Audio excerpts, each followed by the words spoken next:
Okay guys, so today's video is just gonna be a very simple and easy pasta recipe. It's gonna be 3 ingredients. It's gonna be flour, salt, and eggs. That's all you need. You don't need no fancy machine. You're gonna roll it out with your hands. And so I hope we're gonna get right along to the video. So okay, so we're just gonna start off by just cleaning off our surface. I work on my actual counter, so I make sure I wipe it off with some soap and water before I get to using it. So what we're gonna start off with, you're gonna need 8 eggs total. You're gonna need 2 eggs, 2 whole eggs, the yolk and the white. And I'm just keeping the bowls separate. So in this, you're gonna need a second bowl. So in the second bowl, what you're gonna do is you are going to separate your eggs because for the next, you need 6 yolks, 6 egg yolks. The egg yolk is the yellow part. So I got a little piece of shell in the bowl. I'm sorry you guys can't see it, but what you do to get shells out of eggs, you just use a whole piece of shell. So the easiest way I find to separate a yolk from the white is just to pick it up with my hand and to shake it in my hand a little bit to so the white falls down a little bit. So what you're gonna do, I'm going to continue cracking eggs, and I'm gonna one more time for you guys. Pick up the egg, shake it in your hand, and be careful because you can break the yolk. And in this next one, the yolk breaks on me. So once an egg yolk breaks, it's very difficult to separate the eggs. So it's kind of a lost cause. So if your yolk breaks, I just say keep it pushing on to the next egg. So we're gonna crack one more egg. Crack one more egg. There we go. Look at that. Look at that. Look how beautiful that is. And I pick it up. So you're going to do this all the way until you have 6 egg yolks. That's all you need for this first step. It's 2 whole eggs and then 6 egg yolks. And this I'm showing a little bit better. Make sure you get all of that yucky hanging part. That's part of the whites. You do not need that part. It's unnecessary. So for this next step, you are going to need 1 tablespoon of oil. I am using canola oil, but it does not matter. You can use vegetable oil. Usually I use whatever it's when oil is required in a recipe, I use whatever oil I got in the cabinet. But I usually tend to use canola oil more often than usual. So then what you're gonna do is you're gonna whisk your eggs up all the way, kind of like when you whisk your eggs up before you make scrambled eggs. Excuse me, that's what you're doing here. So for this next step,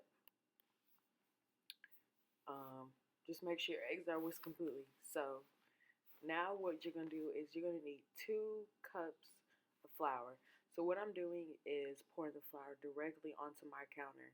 This is why it's important to make sure that you start off with a clean counter because this egg mixture and this flour is gonna really pick up anything that's on my counter. So that's why you gotta make sure you start off with a clean surface. And you also need a pinch of salt. So you can just go ahead and sprinkle salt right onto the flour, mix it up a little bit. So for this, what I'm doing right now is I am making a well. You want to make a well bigger than what you think you need it. So this is what I assumed I needed it as, but I ended up pushing it out just, oh, no, I'm sorry guys. So this is as big as it needs to be. So it's pretty big if you can't really tell. It's holding 8 eggs. So what you're gonna do is slowly incorporate the flour into the egg mixture, and you want to whisk it up. Whisk it up pretty good so you don't have no big old lumps. You just want to slowly incorporate the flour into the egg mixture. That's what we're doing. Slowly beat it. And yeah, and also this is again why you need to make sure you have a clean counter surface. These eggs are basically picking up whatever's on my counter. That's why I wipe my counter down with soap and water before using my counter. This is also, guys, this is very messy. I didn't have a breach in my eggs, so I'm pretty good to go. So what you're gonna do is once you feel like it's starting to be mixed together, this is kind of, you got to judge it yourself. You want to scrape off your fork and you want to just go in there with your hands and start kneading the dough. As you can see, I'm using a gather and kind of like folding it over so all the flour is mixed in with the egg mixture. Now this is very important. This folding and pushing method is folding flour and eggs together and like pushing it out. So I'm getting the outside becomes the inside, you know what I mean? And as you can see, it's everywhere over my hand. So, heads up, this is a very messy project and it's very hands on. I felt like my dough was a little bit dry, so I just added a little oil on it so it could be a little bit more easier to work with it because I felt like it was drying out a little bit. So another method that you can use that I'm about to start after I push whatever I push back. Oh yeah, guys. So I tried to show you how long you need to knead your dough. You need to knead the dough to 7 to 10 minutes. You got to knead it long enough, guys, so you can incorporate everything. So this method is kind of the heart shape method. You're basically just gonna make a heart. It's the same concept. You're pushing the dough back and forth, up and down, folding it, and make sure you incorporate everything. Guys, set a timer so you can make sure you really do knead your dough for 7 to 10 minutes. It is very important that you knead it for 7 to 10 minutes. Everything needs to be well incorporated. So for this next part, I am doing the vegetable part of my recipe. Uh, I got some zucchini, I got some mushrooms, habanero pepper, onions, garlic, red, green, yellow, and orange bell pepper. All this stuff makes pasta look real bright and delicious and colorful.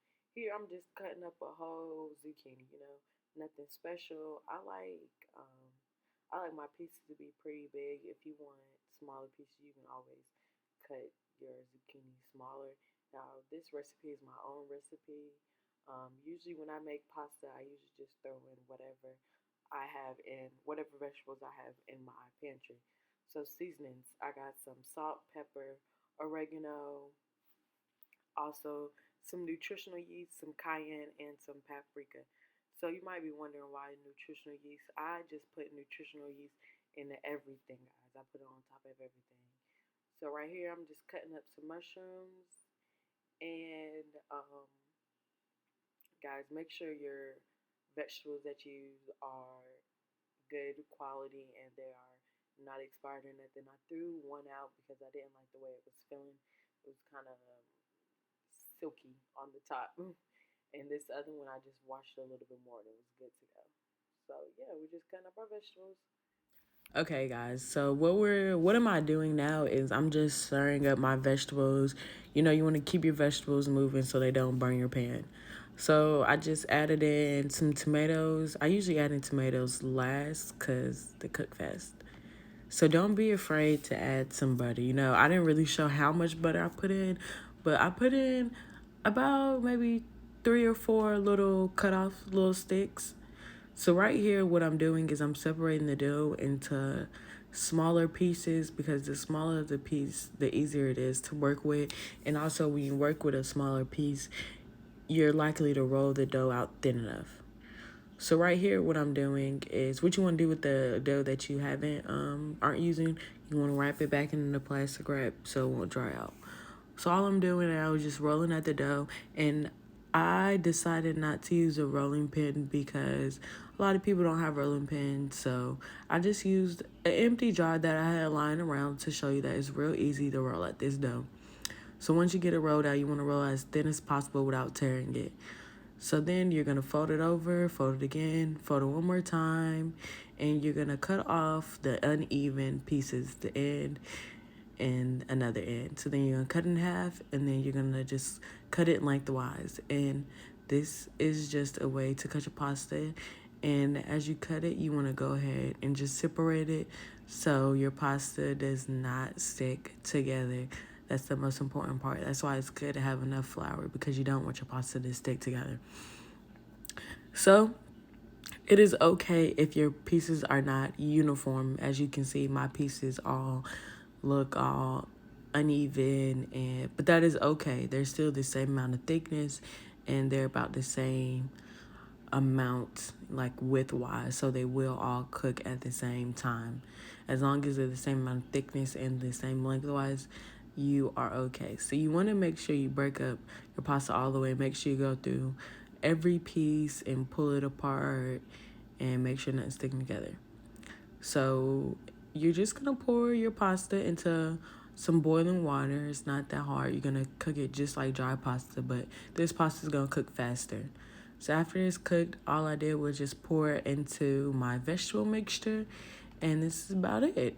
And I topped it with some cheese just for the extra little pizzazz, you know, because it's pasta and we love our cheese over here. So once you finish putting the cheese in, you're just gonna stir it up some, get the cheese incorporated with everything so you get a little piece of cheese in every bite. So this is the final product, guys. I end up shredding some more cheese on top just for some extra garnish.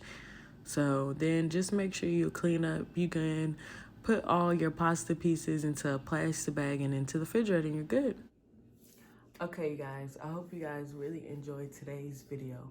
All of the ingredients that I used for the pasta will be in the description down below, and also the vegetables and the seasonings that I used will be in the description down below.